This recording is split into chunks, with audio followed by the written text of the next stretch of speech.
मित्रांनो, लहानपणापासून एक गोष्ट आपल्या मनावर बिंबवलेली आहे. ती म्हणजे पैसा म्हणजे सुख नाही. सुख हे पैशाने विकत घेता येत नाही. आणि त्यासाठी एक गोष्ट आणि तुम्ही सगळ्यांनी ती ऐकली असेल कदाचित, की एक राजा असतो आणि तो सुखी नसतो.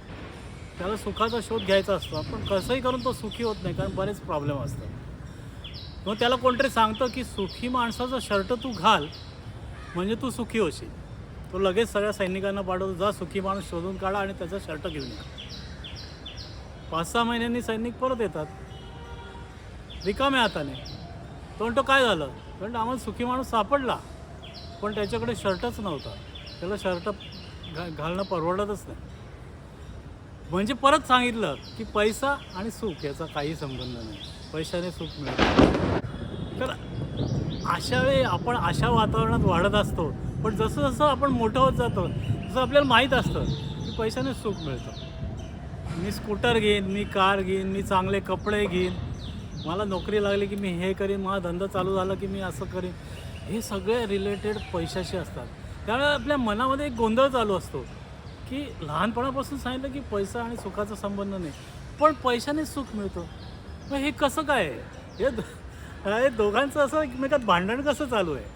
तर अशा वेळी मला तुम्हाला सांगायचं आहे, की पैसा मिळवायला लागतो, पण कुठेतरी थांबायला लागतं. कारण हे पैशाचं जे दुष्टचक्र आहे ना, ह्याच्यात जर आपण अडकून बसलो, तर कधीच संपत नाही. हे नाही, ते नाही, ते नाही, ते नाही.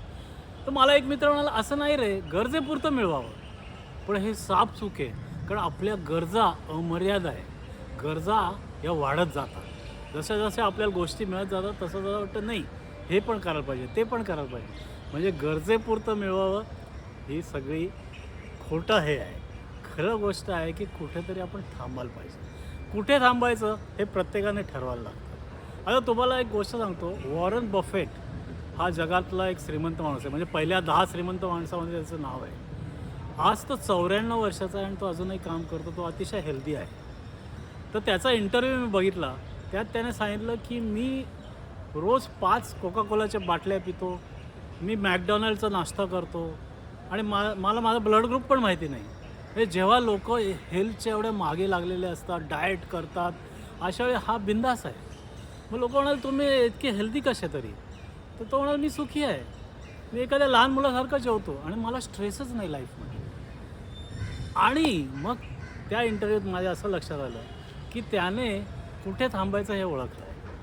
तो अशा घरात राहतो जे 1958 साली त्याने घेतलेलं आहे. त्याच घरात तो अजून राहतो.